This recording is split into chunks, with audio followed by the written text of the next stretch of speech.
Abrimos otro informe criminológico con mi compañero, como siempre, y amigo, periodista y criminólogo, Rafa Fernández. Muy buenas noches, Rafa. Muy buena, Rafa. ¿Qué pasa? ¿Cómo estás? Bueno, pues ahí vamos llegando, ya va llegando el frío, que eso es importante, pero nosotros vamos a seguir al calor del crimen, por desgracia para las víctimas, ¿no?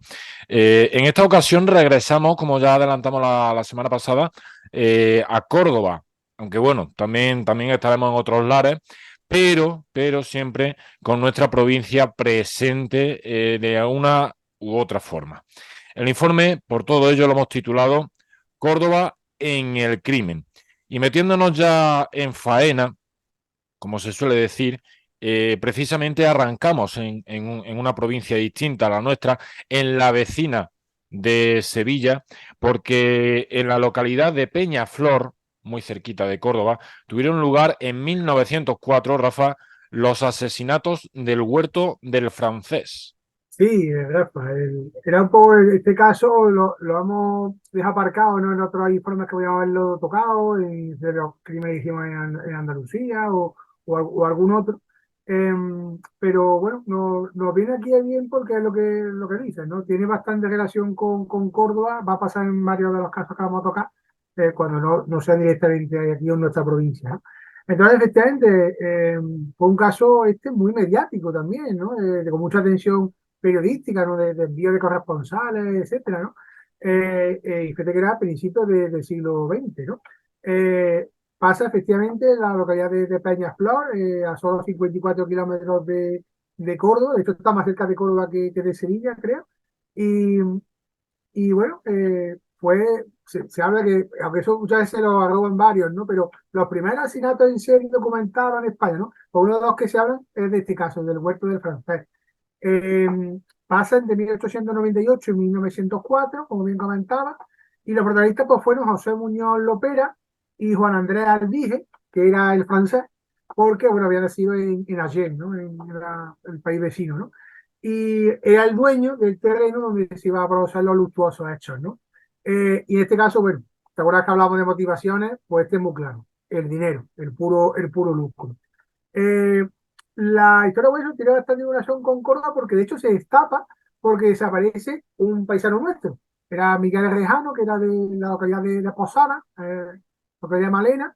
Y bueno, la verdad es que no regresaba, pues la mujer, pues en principio, pues se habla en algunos sitios, denunció el hecho a la policía, no fue así exactamente. Lo cuenta Paco Pérez Avellán en ese libro que hemos contado alguna vez de Crónica de la España Negra. En principio llevaba hacia un primo suyo, que era herrero de la Rambla, también otra vinculación con Córdoba, y él, pues ayuda, tiene un amigo que era ex policía en Sevilla, que tuvo así investigaciones, y son los que empiezan a ver qué está pasando por qué no había aparecido Miguel Rejano, ¿no? Entonces, bueno, se empieza a hacer algún tipo de averiguación y uno de los impulsos del caso es que la mujer, que se llama Francisca, pues recoge le llegan unos anónimos, unos envíos anónimos que le dicen, busca a tu marido en el huerto del francés, ¿no? Ella pide incluso unas explicaciones y le dicen que eso, que sea en Peñaflor, ¿no? Y, y bueno, entonces aprovechando una ausencia concreta de Aldija y de su familia, pues bueno, entre comillas, ya allanan esa morada, entran allí en ese terreno y bueno, empiezan a buscar, ¿no? Y bueno, el hallazgo es terrible, es más terrible incluso de lo que pudieran esperar, ¿no? Porque el 16 de diciembre lo primero que encuentran, claro, es una calavera totalmente ya descarnada, con lo cual decía, no era imposible que sea ya la de Miguel Rejano, ¿no? Entonces, bueno, siguen cavando, siguen buscando, y entonces sí aparece el cadáver de Miguel, ¿no? Entonces, bueno, si ahí ya se acercan al cuartel de la Guardia Civil y para informar del hallazgo, y bueno, las autoridades pues empiezan a hacer una búsqueda más amplia, un poco más profesional y tal, y encuentran hasta 6 cadáveres diferentes en este huerto del francés, ¿no? Este del digo huerto de los horrores. Eh, entonces, bueno, al parecer el modo operandi era que los invitaban a una especie de partida de cartas, gente que le gustaba el juego y tal, a una especie de partida clandestina, y allí, pues, con un fuerte golpe en la cabeza siempre, pues le robaban los que llevaban enviados para esa partida para poder ponerlo en juego, digamos, y bueno, lo entregaban allí mismo, ¿no? Entonces, bueno, Aldige eh, en principio desaparece, empiezan a buscarlo y se sabe que otra conexión con Córdoba, él había huido a pie, fíjate, a pie a Palma del Río, pero claro, la autoridad hace un método de presión, que es que detienen a su esposa y a su hijo, que nada tenían que ver con el caso. Entonces, bueno, al final, pues dije, se presentó, ¿no? Para intentar defenderse de esas acusaciones. Eh, entonces, bueno, en principio varios vecinos ya apuntaban que José Muñoz Lopera, que era buen amigo de este del francés, pues era un poco el responsable, ¿no? En principio él negó todas las acusaciones, ¿no? Pero bueno, la Guardia Civil no los detuvo a los dos, ¿no? Y entonces, bueno, durante el juicio, pues al principio Juan Muñoz Lopera fue un poco todo grotesco, ¿no? Porque se declaró incluso en huelga de hambre para intentar demostrar su inocencia. Al dije pues le echaba todas las culpas a él, en fin, lo típico, se acusaban entre ellos. Y bueno, al final nada decidió. El juez fue totalmente duro con ellos o justo y le acusó, o sea, le puso al acusador pues 6 penas de muerte por garrote vil, ¿no? Porque fueron tantas como las víctimas, ¿no?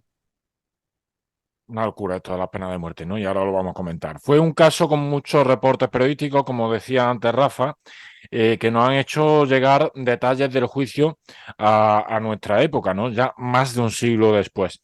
Varios vecinos declararon haber escuchado a los encausados llamarse entre ellos: adiós, Palomo ladrón, o adiós, gran criminal. No sé qué gracia tenía esto, pero entre ellos se llamaban así simpáticamente, según ellos, ¿no? Otros afirmaron que Aldige presumía del dinero que tenía. Cuando conoció su sentencia, este hombre, el francés, repuso con cierta sorna: ¿para qué tantas penas si con una es suficiente? Y esto es lo que venía a colación el comentario de las 6 penas de muerte, ¿no? Si te matan una vez, no te pueden matar otras 5, ¿no? Muñoz Lopera murió entre convulsiones. No se sabe si por incompetencia del verdugo o por el mal estado del garrote. Mientras, según cuenta la leyenda, antes de morir, Aldige le dijo al verdugo, dando muestra de su arrogancia: aprieta sin miedo. Referencias. Aquí tenemos ya una primera, es cinematográfica. En este caso, pues en 1978 se estrenó una película basada en los hechos de Peñaflor. Se titula, como no puede ser de otra forma, El huerto del francés, coescrita y dirigida, por cierto, por el gran Paul Naschy. Seguimos en orden cronológico, Rafa, y avanzamos 20 años. ¿Nos marchamos esta vez? ¿Seguimos sin llegar a Córdoba o sí? Esta vez a la Comunidad de Madrid y en parte a la localidad ciudadrareña de Alcázar de San Juan. ¿Por qué Córdoba? Ahora lo contamos. Este es el crimen del Expreso de Andalucía. Sí, Rafa, efectivamente, ¿no? La verdad que era también un caso muy, muy conocido, fue también portada de toda la prensa española, ¿no? Este asalto al tren, esa que siempre son también muy cinematográfico también queda en el imaginario colectivo, ¿no?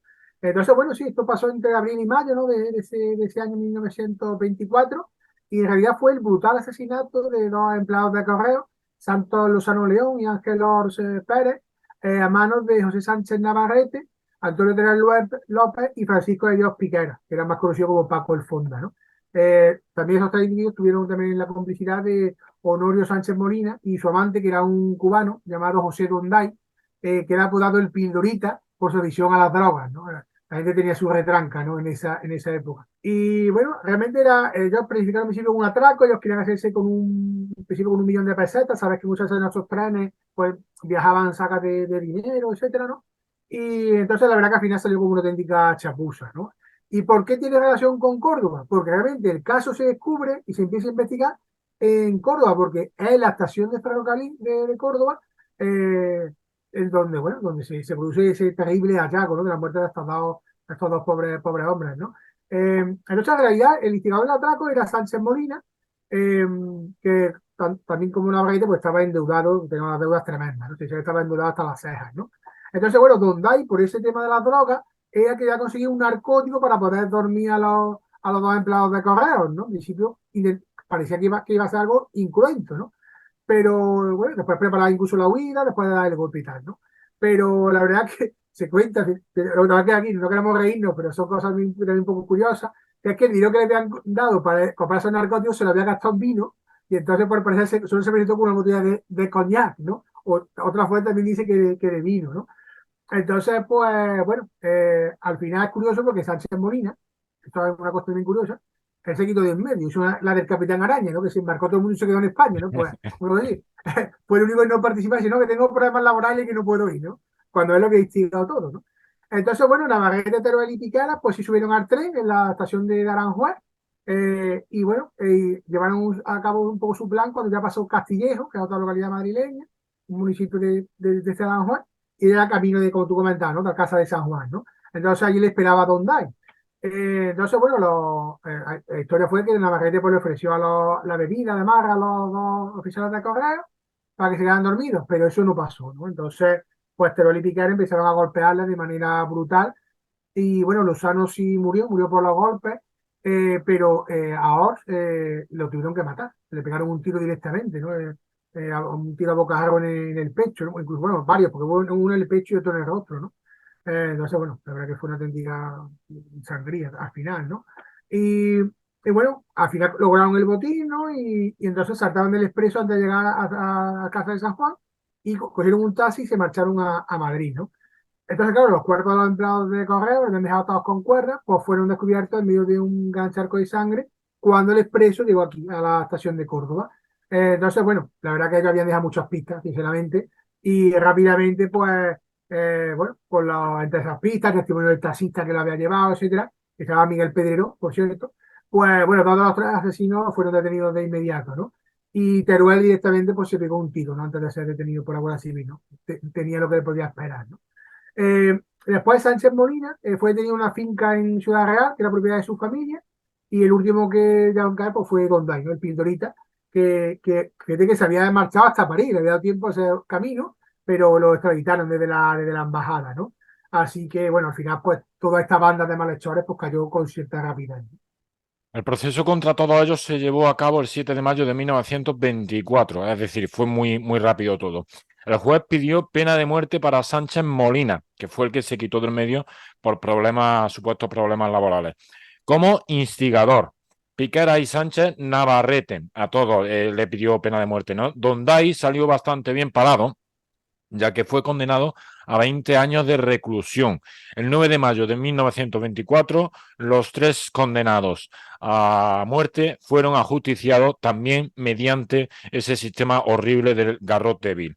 Otra referencia.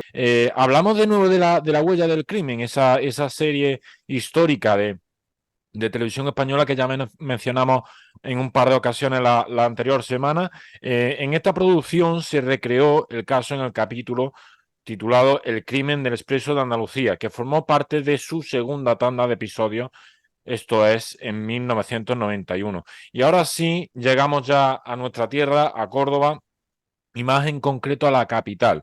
Nos adelantamos bastante, muchísimo en el tiempo, y llegamos a 2006. Y después a 1986, vamos a dar un ligero paso atrás para irnos a 1986, porque enlazamos dos casos. Sí, Rafa, esto es un poco también para la gente que pase por la zona, que es la zona de Jardín de los Patos, que creo que tiene otro nombre, pero todo el mundo lo llama Los así. jardines de la agricultura. A mí siempre se me olvida, no sé por qué siempre se me olvida ese nombre. Y entonces, bueno, ahí se sabe que hay dos estatuas, ¿no? Entonces, vamos a contar la historia de por qué existen esas dos estatuas, porque están relacionadas con lo que nos ocupa aquí por lo criminal, ¿no? Con dos crímenes que se produjeron en Córdoba, ¿no?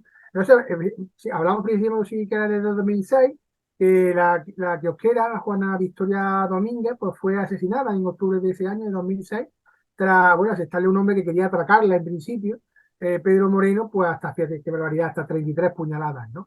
Fue uno de esos crímenes un poco inexplicables, ¿no? Porque el asesino en realidad había atracado ya por la mañana a otra persona en un domicilio, se le daba casi 250 euros, ¿no? Y después, como veremos, apenas pudo conseguir nada de ese atraco en el kiosco, ¿no? De los Patos, ¿no?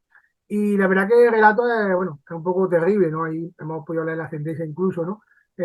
Y bueno, se ve que bueno, Moreno, una vez dentro del kiosco, pues entornó la puerta y se colocó sobre esta anciana, era una mujer de larga edad, y bueno, le impidió evidentemente salir para que no pudiera escapar y le exigió que le diese el dinero el que tuviera en el kiosco, ¿no?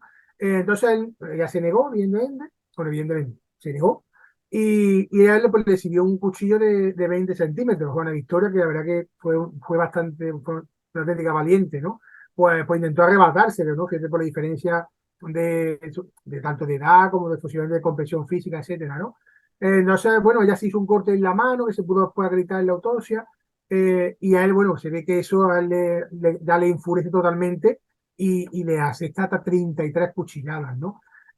Una de ellas fue la mortal de necesidad, ¿no? Que le atravesó el esternón, el hueso que se habla de que es uno de los huesos más duros del esqueleto humano, y le llegó al corazón, ¿no?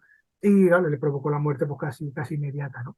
El acusado pues huyó del lugar y eso es lo que te comentaba. Se dice que apenas llevándose unas monedas, ¿no? Fíjate lo que puede ser un kiosco allí, pues esas pocas monedas es lo que se llevó, ¿no? Aunque después al cabo le dio tiempo a regresar al kiosco para recuperar el cuchillo e intentar prenderle fuego, ¿no? A todo. La verdad que, bueno, a él se le condenó, que ya nos puede parecer poco, a 13 años de prisión, ¿no? Por un delito con asesinato, perdón, con atenuantes, eso sí, por eso se explica así, de atenuantes de trastorno límite de la personalidad y de embriaguez.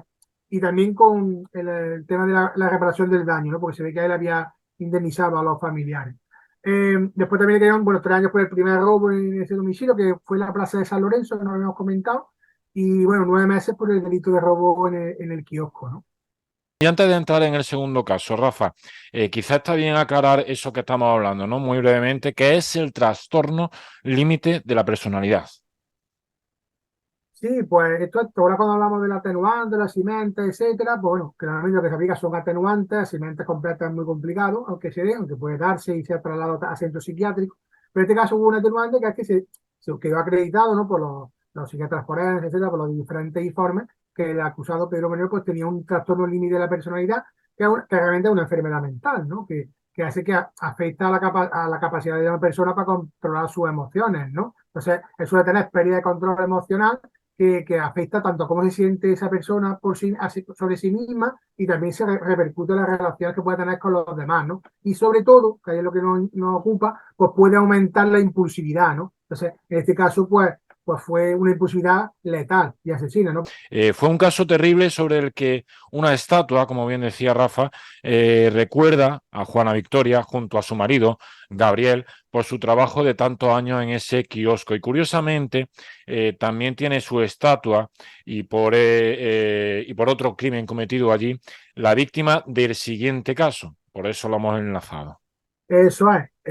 Y la curiosidad también es que fue justo 20 años, 20 años antes, ¿no? El crimen de la kiosquera había pasado 20 años después de este suceso que más realmente fue un homicidio, ¿no? Ahora como vamos a ver. Pero bueno, que también tiene un componente bueno, yo creo que de heroicidad, ¿no? Que fuera trágico, ¿no? Me recordaba el caso, ¿te acuerdas del caso de este chico de Londres con el patinete, en los ataques que hubo? Pues quizás yo me recordaba un poco a ese caso, en nuestro caso en Córdoba, ¿no?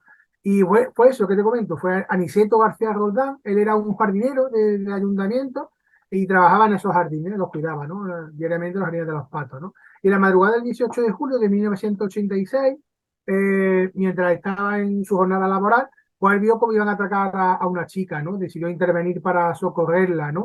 Pero fíjate, armado solo con su escoba, ¿no? Que es lo que tenía a mano, ¿no? Él estaba viendo que un joven pues la estaba amenazando con una navaja, ¿no? A la mujer y le pedía que le abriera el bolso para sustraer el dinero, ¿no? E incluso ya vio que el delincuente empezaba a zarandearla y Aniceto pues no dudó en intervenir, ¿no?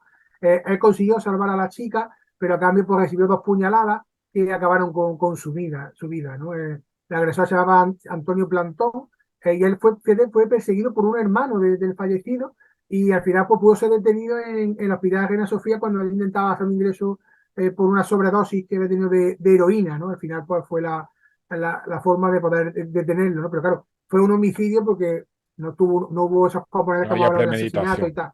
Exacto, ¿no? Sino que fue que surgió en ese momento, ¿no? Por desgracia para Niceto, ¿no?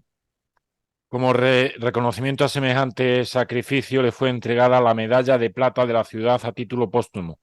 Tras su funeral, a Aniceto, lógicamente, el ayuntamiento decidió también dedicarle esa escultura de la que estamos hablando, ubicada en los jardines donde él desarrollaba su trabajo ese día. Tiene una inscripción en la que describe lo ocurrido, aquel momento, aquel fatídico día y aquel acto cívico que resultó letal para él, ¿no?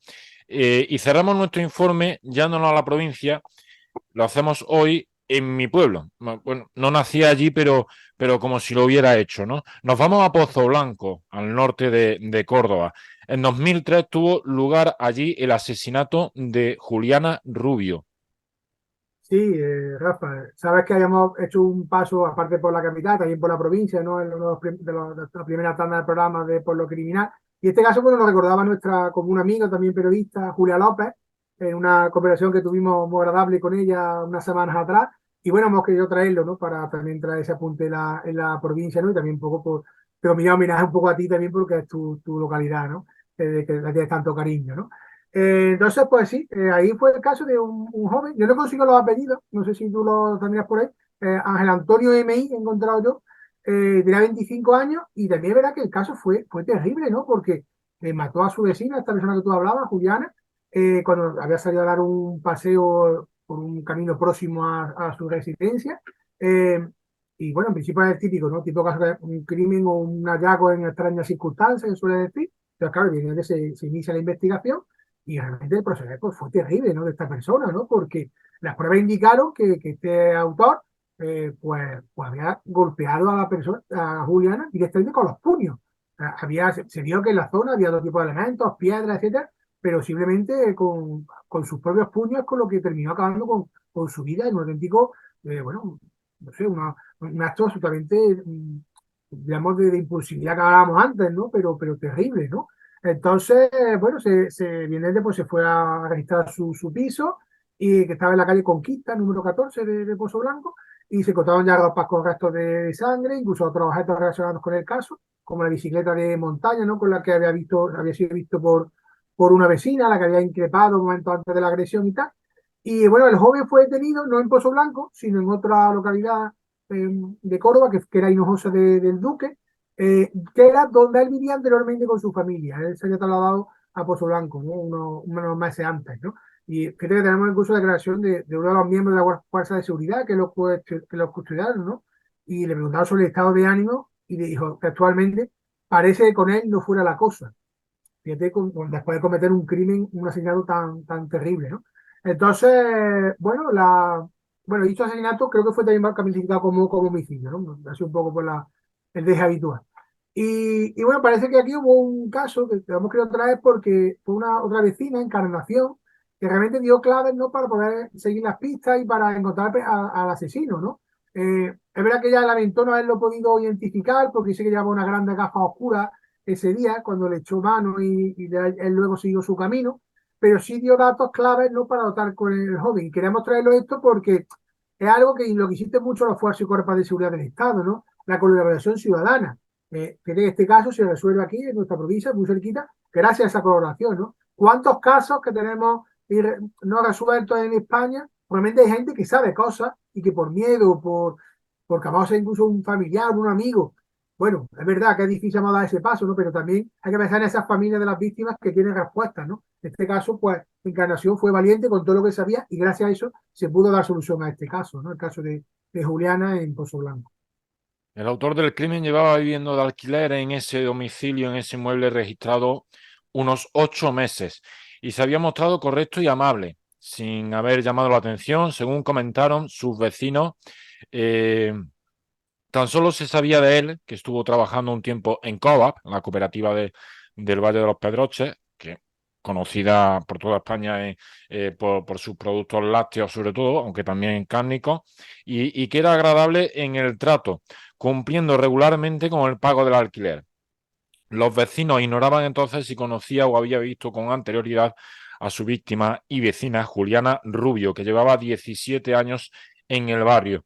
Fue un crimen sobrecogedor también porque no tenía explicación. Es decir, este individuo acabó con la vida de Juliana como el que le pega una patada a un chino o a una naranja que hay en el suelo, sin sentido.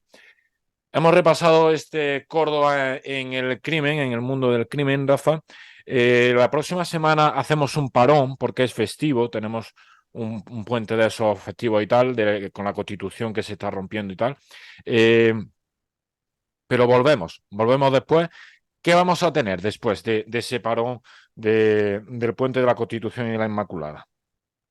Pues mira, vamos a hacer otra entrega de Asesinos en Serie. y vamos a intentar darle un componente especial que es la asesinos en serie en sitios donde no lo hayamos visto o hayamos pasado, digamos, un poco por encima. Vamos a intentar buscar casos en África, incluso alguno más en Asia, que si sabes que hemos tenido algún paso por ahí, y también si podemos incluso en Australia, así un poco a lo que nos da tiempo, pero buscaremos algún asesino en serie de estos otros ámbitos, por también, como siempre, pues si nos dan otras claves, ¿no? Para en nuestro estudio que hacemos también a nuestro modesto nivel, ¿no? Por lo criminal. Pues lo dicho, Rafa, muchísimas gracias y nos vemos dentro de 2 semanas ya. Muy bien, buenas noches, Rafa, un placer.